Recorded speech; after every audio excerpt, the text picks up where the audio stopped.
Gasimba ganene bannamawulire wano ku Radio Simba. Peter Kibazo mu studios ogikwanjulira osuzeeyo otya ampuliriza. Eyakoze olwaleero weebale. Wonna w'osinzira otuwuliriza tukwebaza okubeera ng'okola bw'otyo. Peter Kibazo n'embeera mu studios za Radio Simba okwanjulira programu Gasimba ganene bannamawulire. Mbadde nkyetereeza wano. Kasanitizer kafuuse kasanitizer. Tuyinamu bano abasajja b'erukiga. Bayinza okuba nga be ba super spreaders. Charles buuza abantu abatuwuliriza abaagalwa okusinga emirungi Katonda w'amaanyi Katonda wa kisa baliwo abayina emibi kibazo listo simanyi olwo namba yakumeka kati mukulu kibazo apiri yange eri yunura bw'oba otambula ku bitundu ebimu bye bakakola ku ebya bypass northern bypass abamu waliwo reflectors buni zino enguudo lanes bazitemamu ne kuzibaganya ziri market ne reflectors then waliwo bino ebyuma bye bateekawo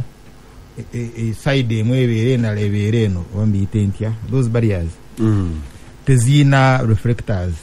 ate labayo moloka ekulumba emazeeyo amataala abanayuganda mayite bakyusa amataala ate oli kumpi n'ekyuma ekyo tolaba motoka yinza okuba nga nfubufu eyaliwa ngamba bali tekyusa amataala ngambeza abantu bamanyi kuvuga naawe oyinza okuba nga neeyiyo nange oyagala nyongere kunku ndekeko white lights no I don't think I should do that in this plane but there are parts wewateeka those reflectors nosanga wangu okuvuga so tebalukiriza ne babawa certificate of completion ng'ebyo tebabikozeeko. Gasimba ganene bannamawulire Katerega buuza abantu mwasemute basaba ne banyabo abafuniddemu boozaayoza abafiiriddwa ne mbasaasira waliwo omukoddomu wange Jojo Wamalema Okoteeyo olumbe lumubala embiriizi nsaba Mukama Katonda akusaasira obeere bulungi osuuke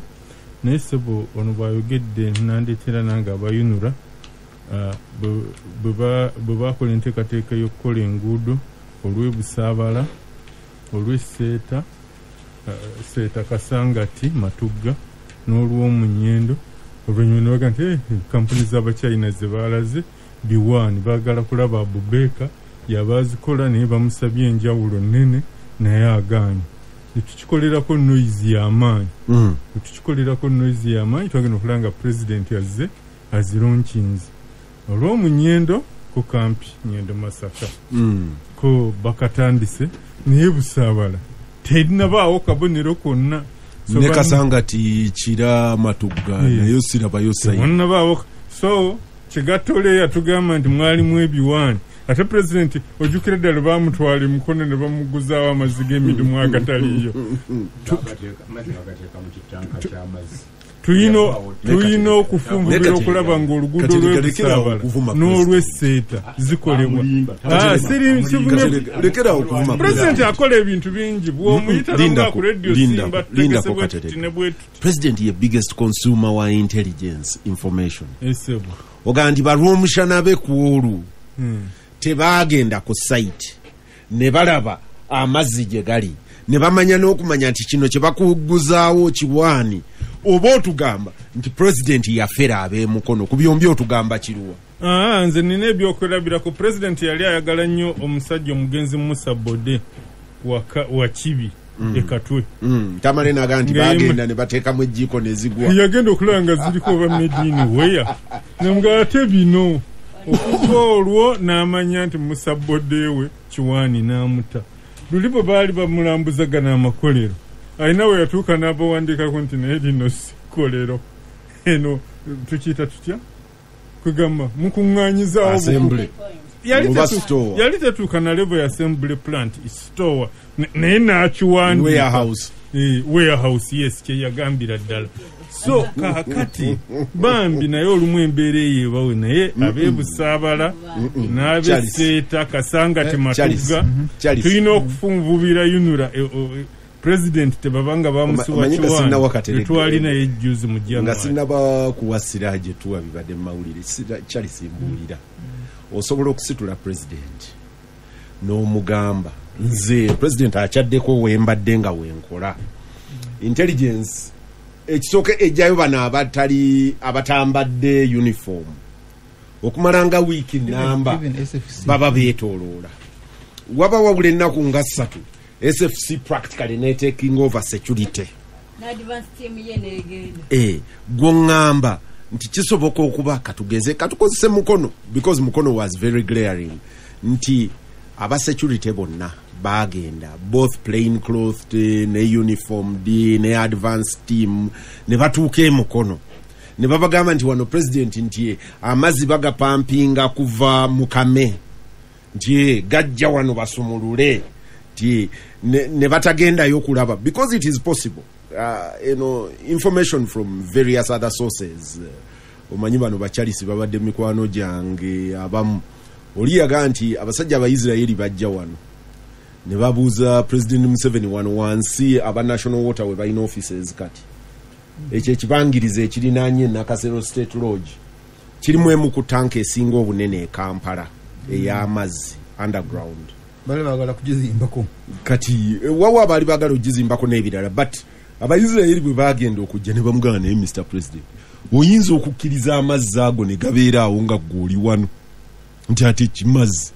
nti nti wano omusajja ayinza okuteeka bomu atirali simanyi bomu kikaaki neeva gyevudde mu mazzi nejja ng'eyina ekkubo ng'eyitira mu mazzi ng'omusota ng'ekyennyanja ne bagiwa time ne blowing up gana amazzi gagenda okublowing up luno olusozi gagenda nalwo abakuno ne batandika of course ne bakola savings mechanisms n'ebirala sibimanyi saagala kwogera nnyo kubanga oba oli awo bagenda kubuuza eyaŋŋamba nti wabinyumya otya but that is how thorough the president gets that intelligence erine ku mazzi agajja nti amazzi ago tegabaamu bomu kati nti president ajja okusumulula amazzi nga tebalabye gye gava two quick ones nti tebamuteeredde mu cyanide nti eri gye gava nti bw'anaasumulula wano n'anaaba anaabye butwa kisoboka ekyo two quick ones nali nkulira operation y'okugyamu ghost pupils ghost teachers empewo ey'abaana y'abasomesa wamu n'amasomero gaali yagenda aga gavumenti naye nga tegaliiwo now kati ngamba abasini ngamba aba officer bw'olaba ekyapa gendera ddala essomero lituukeko nanga gamu nakola ki negenderayo mu bugerereyo munda kayunga munda omanyi bw'ogamba nti kibazo abasomesa abaana bagamba kibazo ani you know how pupils can be very very honest wano mina katerega abasomesa anasomesa kyate tumumanyi oyo it is instant but wali omuvubuka yagenda nga isomero bayita Oromo Senior Secondary School Kitgum nga lya minister of state for education then Hirare on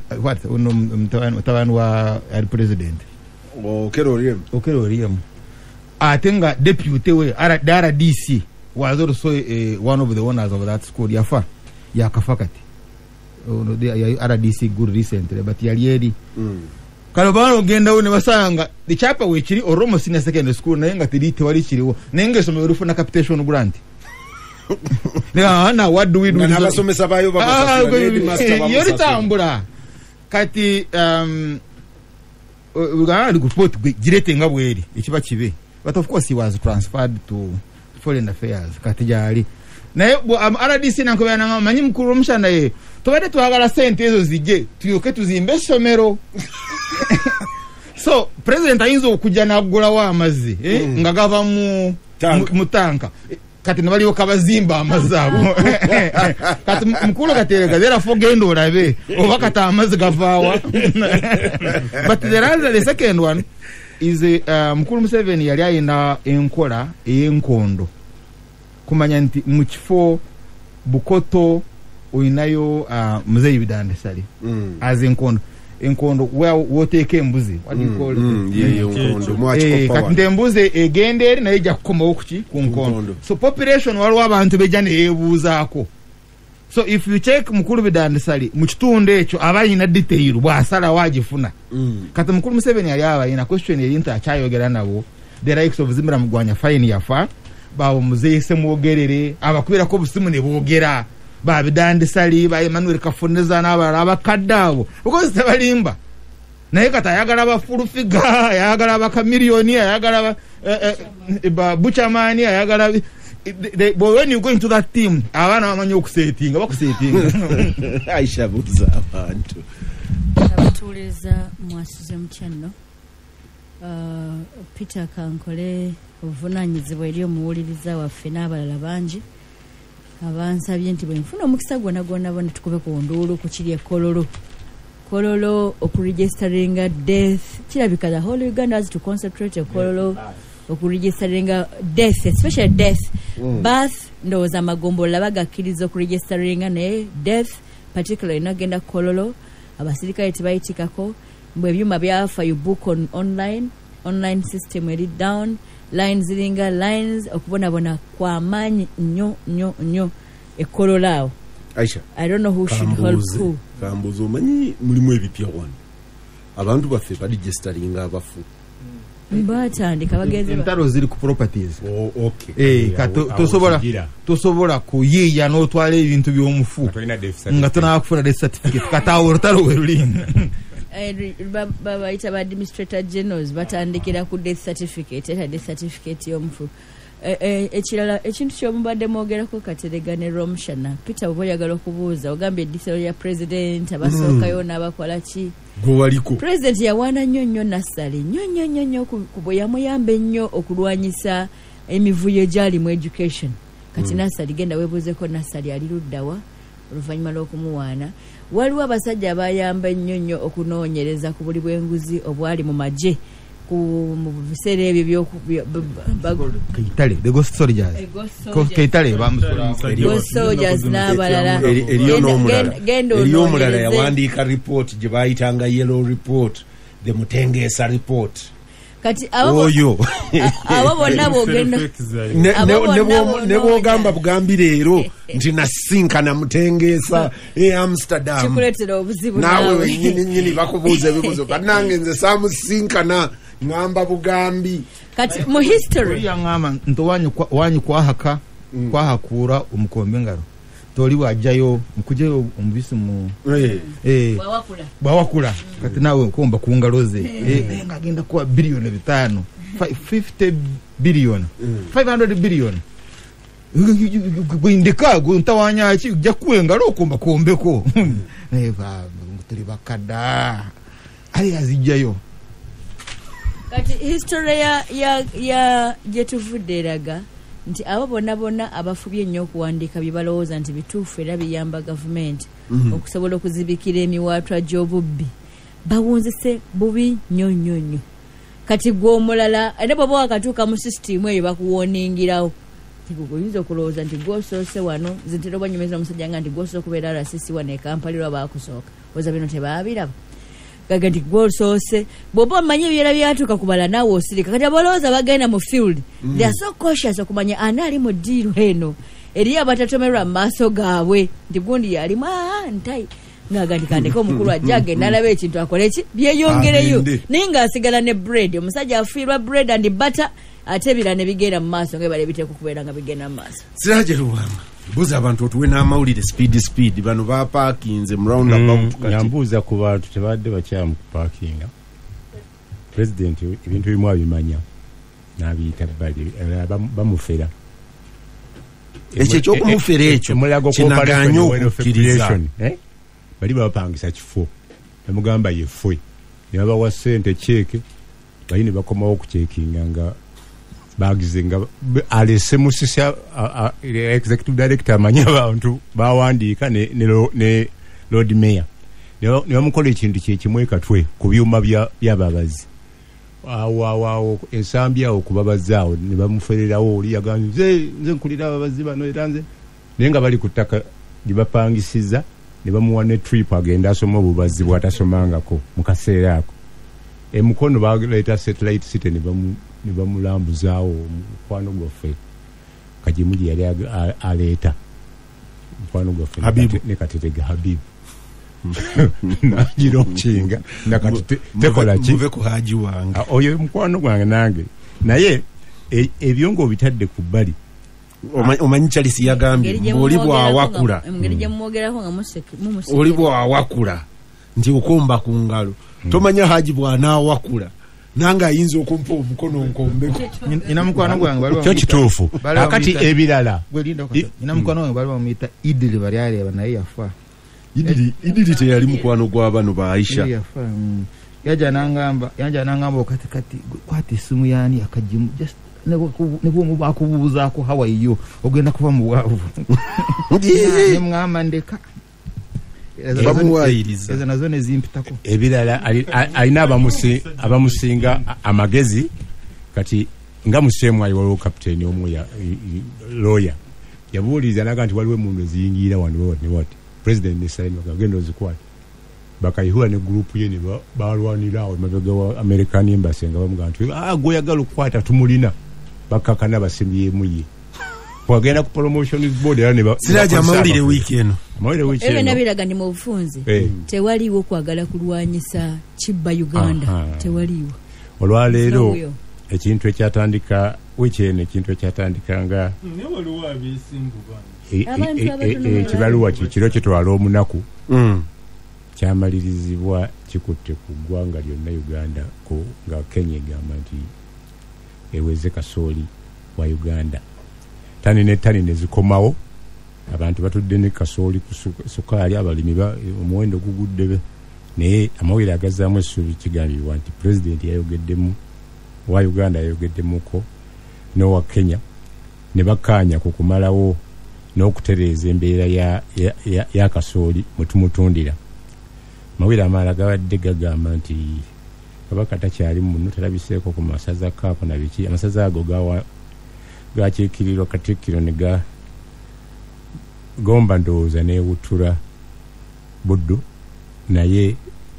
Katikkiro yavuddeyo n'agamba nti kabaka yagenze kulaba ku Namasole Suuzi era agenda atereera bulungi naye ebibadde byogerwa ku social media ebibadde birala. Ekirala kugema kwa COVID kutandise mu biwaguwagu batandise n'abasawo eddagala terinamala.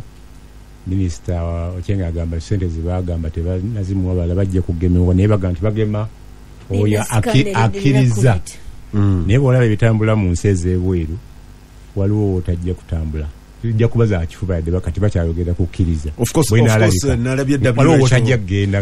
WHO egamba ensi nti teteeka obukwakulizo bw'okusaba certificate y'okugema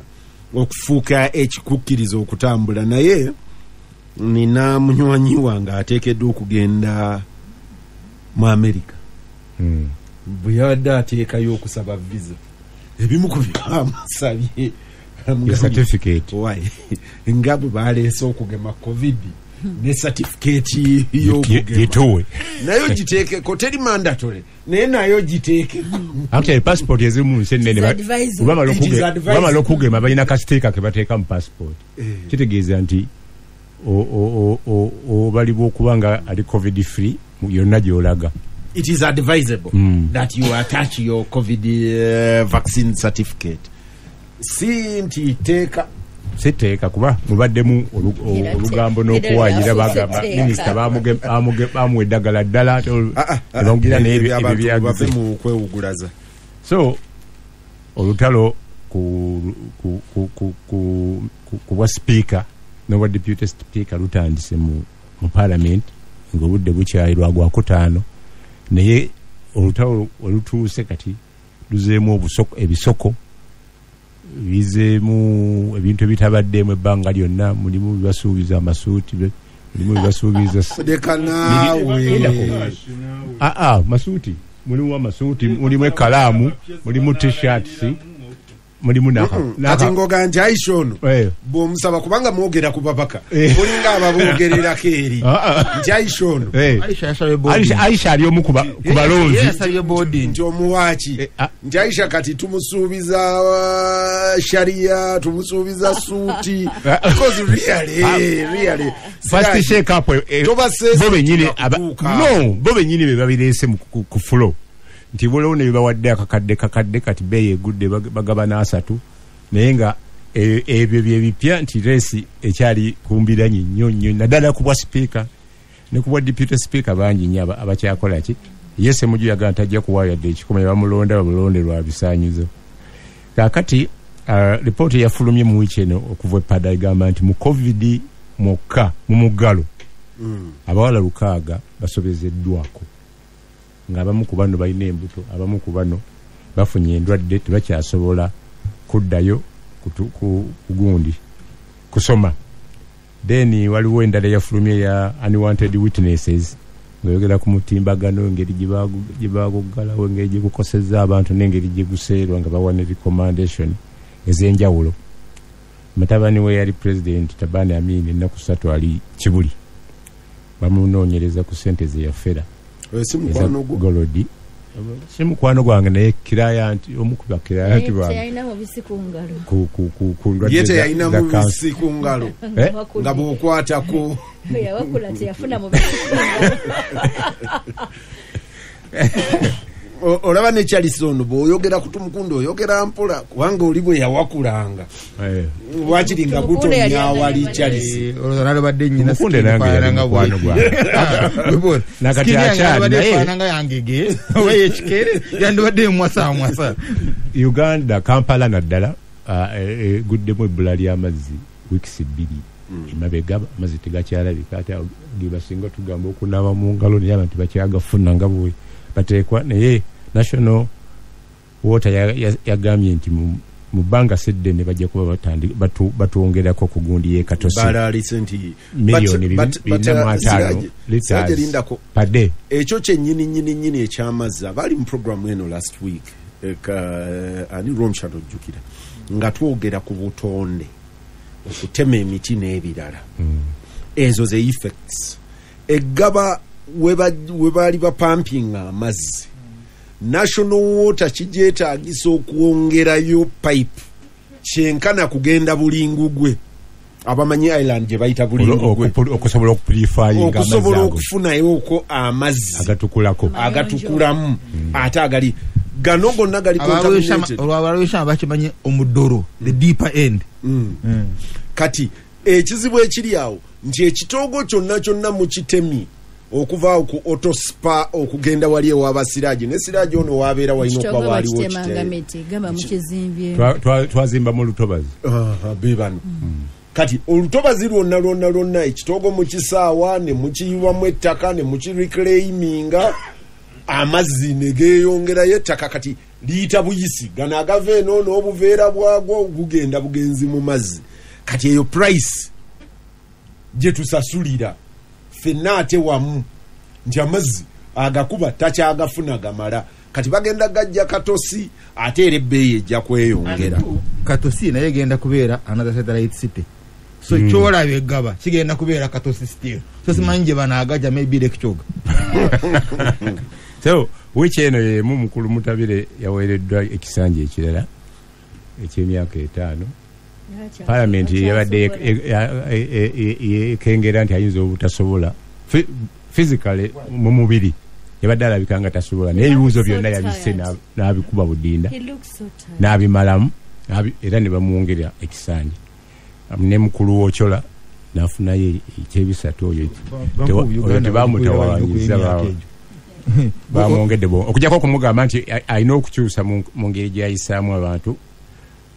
Magufuli naye abeewaabwe bakyanoonya wawaali oluvannyuma lw'ennaku 13 nga talabikako mu public nga bagamba ali Kenya ate yavuddeyo Kenya ate n'agenda e Buyindi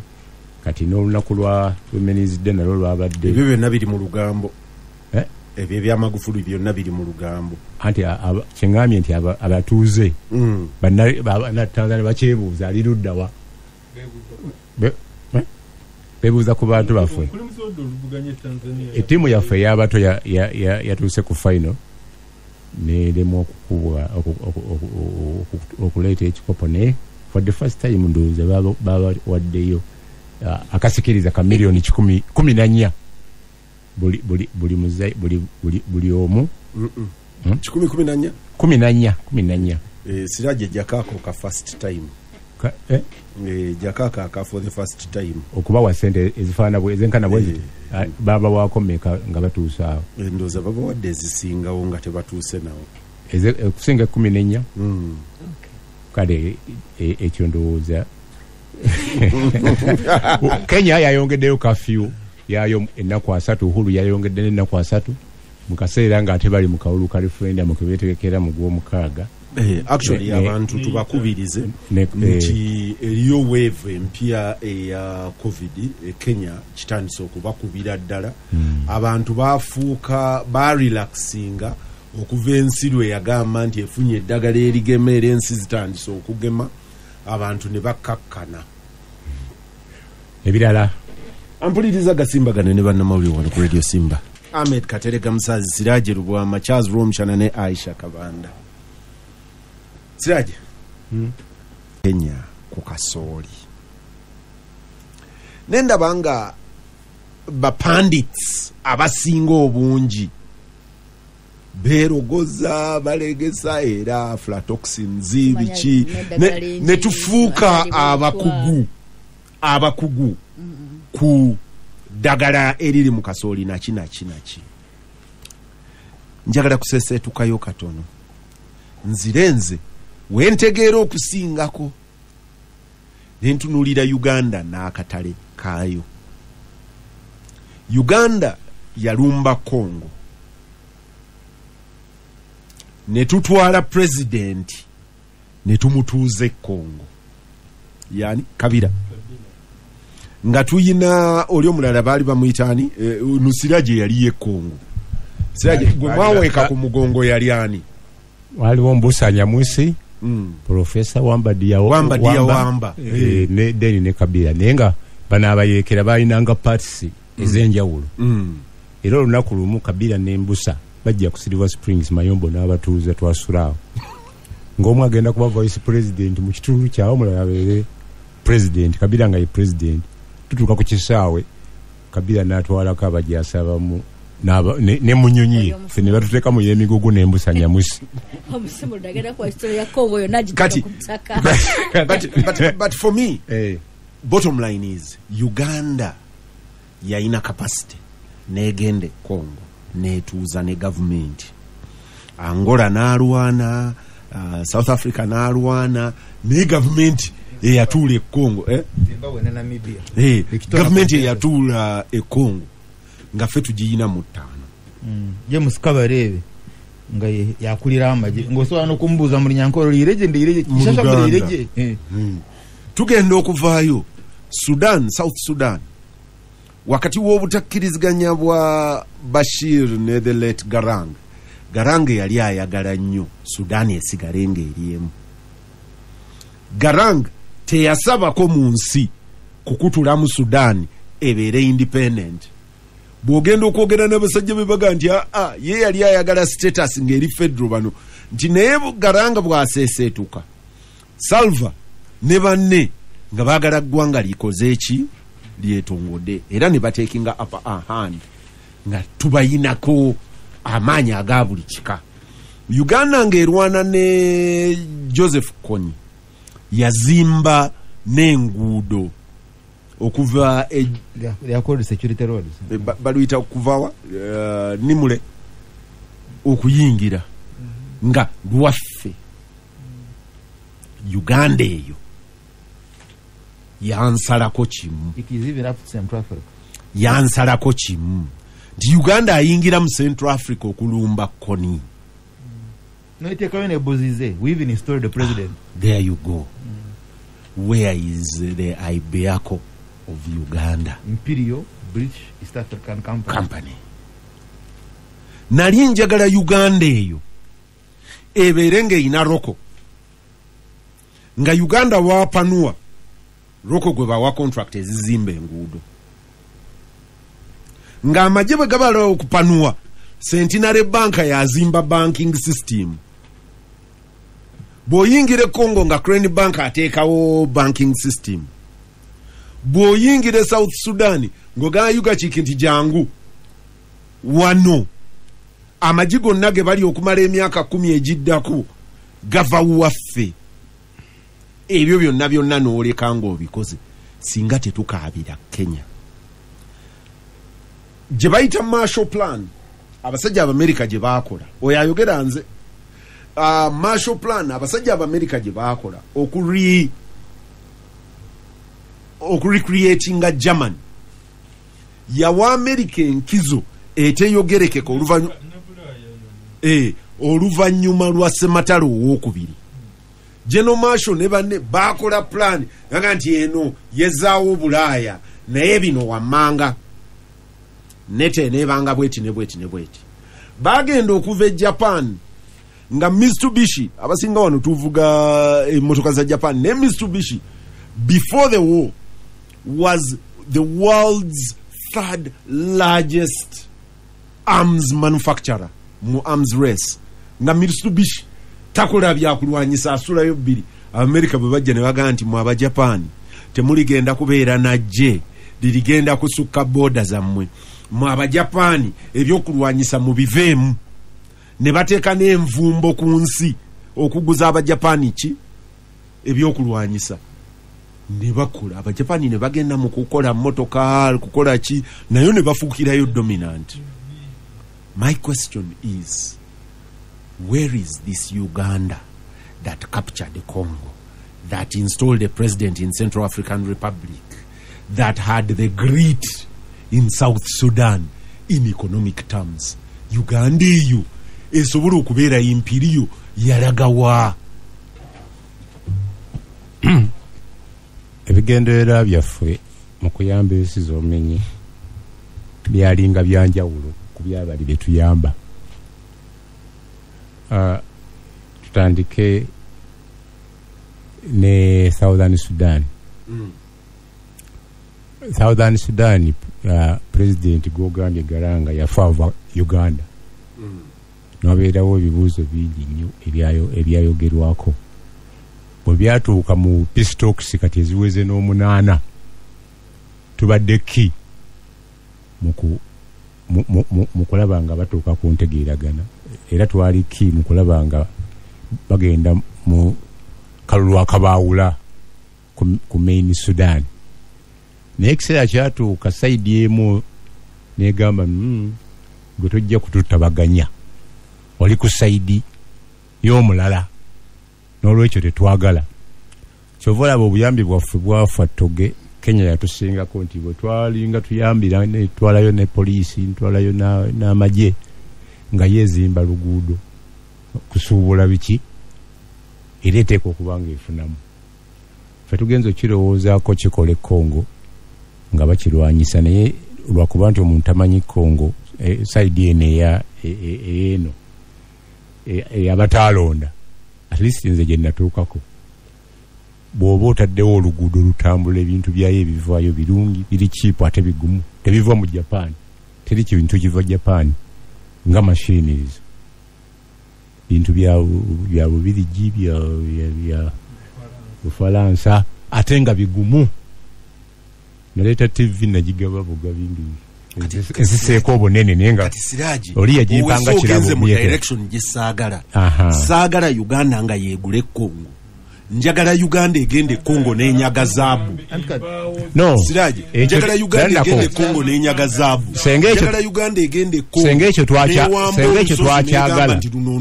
Sengekyo twakyagala. Twandikituuseeko either ku Professor Wamba, Kabila, oba Wamba Diawamba. Ne twayambanga omuntu nga bintu ekigendo ekisinga kwalinga kuluutingayo bintu ne bivaayo. Nga tetugenda kuyamba bali nabo ne bakitegeera nti tetubaagala era buli yagaananga nga tumugjawo paka yetwasembyayo yalinnya ku ntebe. Amawanga malaba gagendanga ne gafunanga eggwanga ffe abaffe bafunanga bantu bafuna nebi bafuna byali byabwe nga babitwala kati nga Rwanda yatwalanga mu banka yaabwe enkulu ne bwo kikatukikirize wano birabawo. What do they have bainaji? No, individually. Individually. Sibakyala. Individually abantu bagirayo ddala ebintu nga bigwa ku kisaawe ekikadde. Naye nga eggwanga tetwafunamu yadde n'ekimu. Kyobola president yadikiralinga ekiki nti nze najjayo omuggo. Emigga ebiri. Abalala tebadikiralinga bintu byabwe. Naye nga Abatanzania abajasibeeri nga bakugamba nti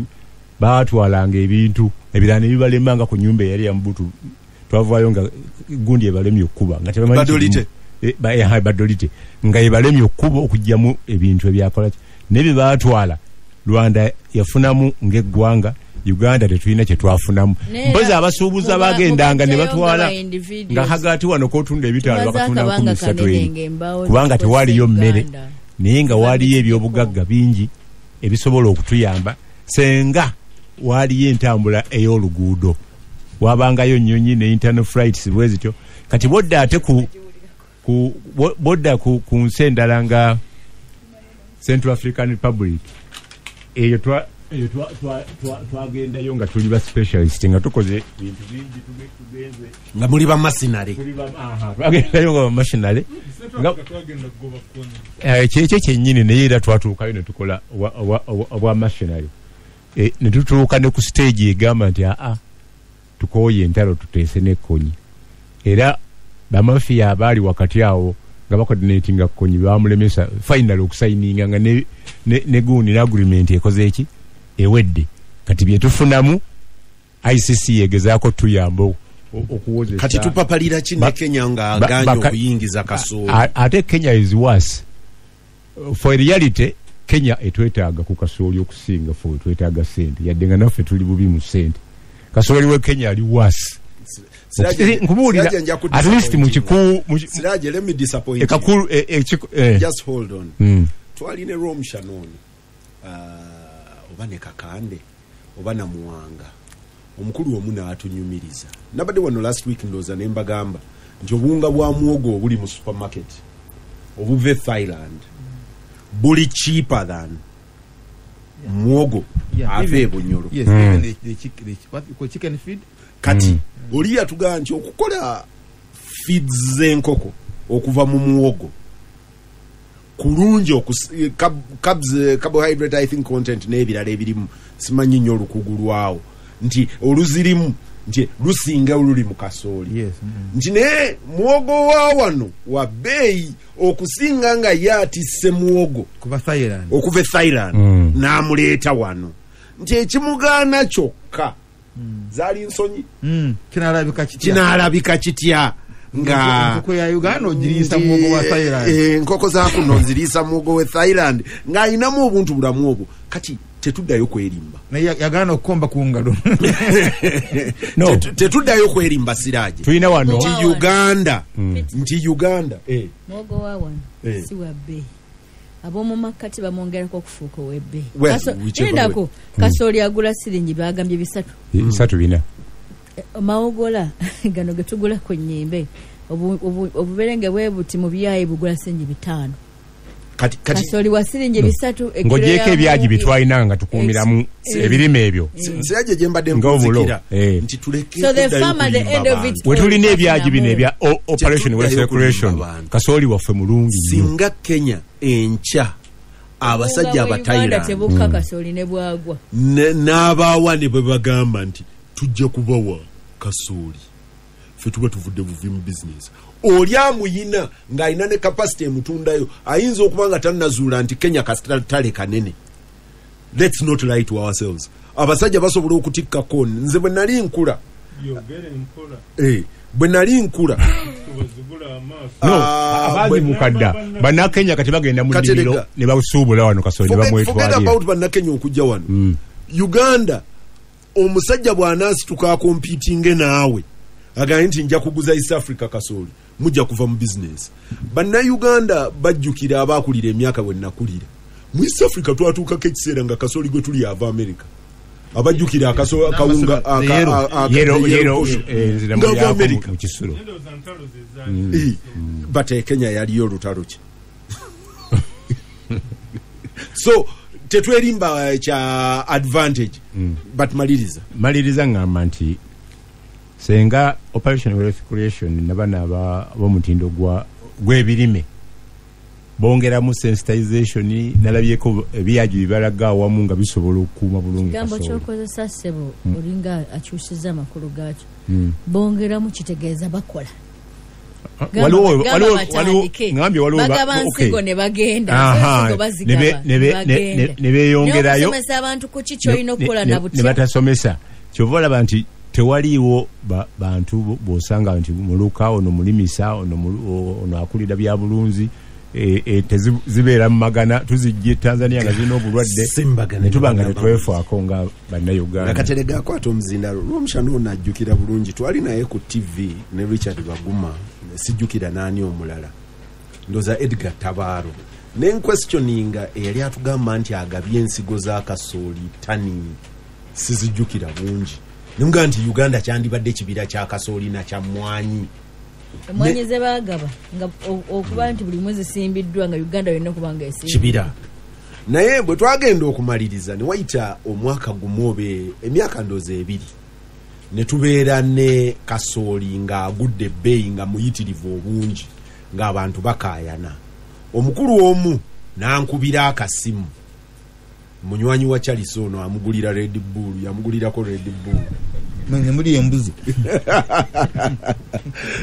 bagulira Charles Red Bull naye omukulu ankubira akasimu nanga kibazo mpozi toli ku TV nako zino konze na umulamu ti wandizeyo n'ogamba abantu nti OWC kasooli gwe yagaba ye impact eno gy'olaba mu Uganda olwaleero nti sichi nti kasooli yeeyongedde obungi olw'ensigo ze twagaba nampa statistics katoyo bwayita omukulu ntagenda gulewo gali amaze omukulu agaana era ne muwuliriza ne nga kale kati ne mugaa nti katudde ku stage eddako naga no first acknowledge the first stage nansuubiza nti bwe siri acknowledginga stage eyo nali wakufuna mbooko naye byali byalwali era embooko tezajja linda kuzijja naye Katerega nze the pure capitalist in me I'm looking at adventure Uganda into the region.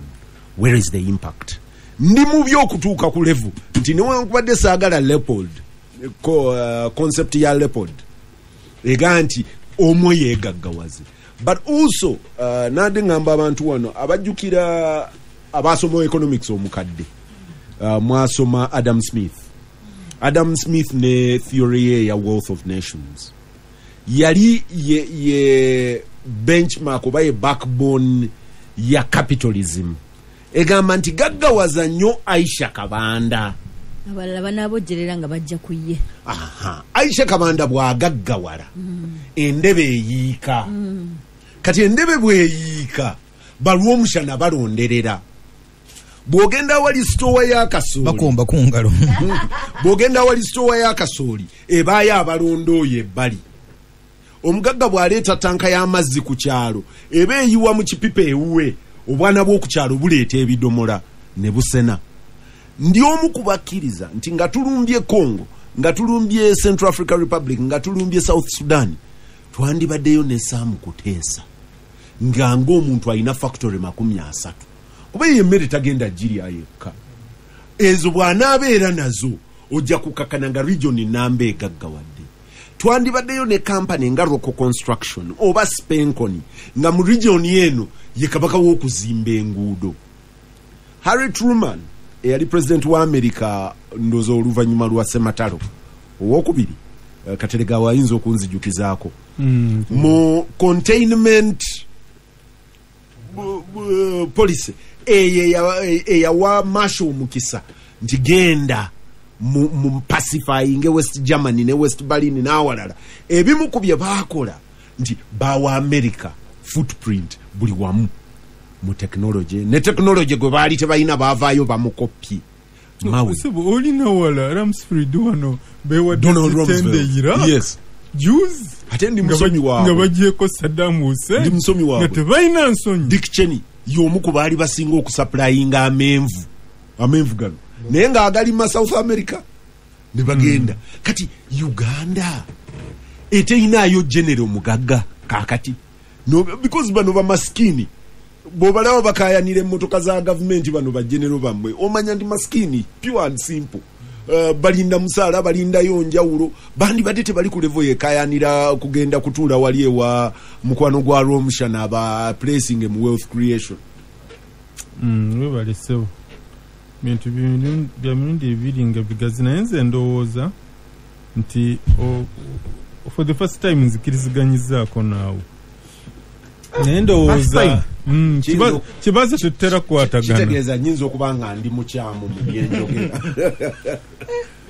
naye ekyokukikola oba weetegeka nti ebintu biri awo nti ndirumba Sudaani ndirumba Congo bwe ndiba sennagirumba ndizimba middle class erisobola okugenda okukola ebyo byoyagala naye ebintu tebiba bwe biti ebintu bigwawo bugwi ebyobufuzi bizibu nnyo kaakati n'obanga olaba ne mulirwana wano okulinaana balw'omushana twalemu okudominatingawo tujjeyo kaki naye abaganda baffe saagala boogerako buli naye kyembadde ngezaako gamba ne Tanzania yajja wano era Tanzania kyakola ku luutinga zimigi 21 zaffe tanka zaffe zeyakwatako nezitwala era ekyatabula Nyerere n'Obote Obote Nyerere ayagala tusasula Obote amuga musajja wattu tuyina kaki tetulina kye tunaagira ki ffe n'olutalo lwatuyisanga ki lwatuyisa kyekimu era tewali kintu kyaza Tanzania mabega nga Nyerere kwesiba ku Obote oba kati baali kavaringa I don't know so kubanga oba oli awo ne Tanzania nayo teyalina middle class ojjukira yali yatwala socialist line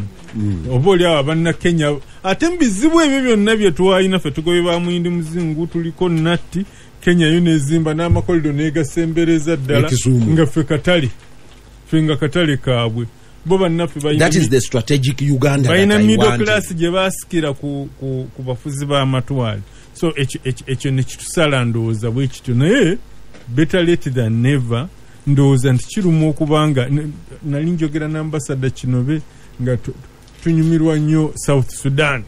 tutundayo buli kimu tukolerayo buli kimu tutundayo watermelon embudde obwo naye ssebo otobe lwagwawo ne bakomawo wano lwetwamanya nti najjo gyali mirimu era kati bagenda Middle East agambe envuge twatundangayo nga ffe tuzimba ennyumba zaayo ffe tukuba buloka zaayo ng'eno abaana basoma bwe byatabuka ne bakomawo wano lwetwamanya nti ssebo gibadde mirimu ddala naye kyembadde ngezaako ga nti kino beyaŋŋamba nti katerega ekyo nakyo sikigaana ndi omu kubagaa nti it is okay abantu kisekinoomu okugenda ne walina okubaawo strategic level ya gavumenti ya Kenya yagenda nensayininga protocols ne Juba buli kimu ne bakisayininga banking industry ne babawa education support ne bakola ki nga basomesa baba recruitingira Nairobi ne babaweereze South Sudan buli kimu nga bakikolera eri ne tutuuka n'ekiseera nga ne Nigeria signinga mineral exploration deals nga Uganda eri wano tesobola nagenda kunyaga bunyazi lusozi nega nti kale bwe biba bitulemye okusayininga katulunyage bunyazi oba oli awo n'obuntu bulamu bwalimu obutonotono naye kino be yali aŋŋamba nti Eastern Congo katale kanene nnyo okusinga ne South Sudan ate bo nga baki nimbugunjufu bali advanced kaba Eastern Congo okusinga baganda bayogerako aba South Sudan nendowooza olw'okuba ebintu bino tukyabirimu ate nga tetujja bivaamu kandi ne tumala tubivaamu ssebo wala Napoleon bwe yava Spain n'ave ne Russia n'agamba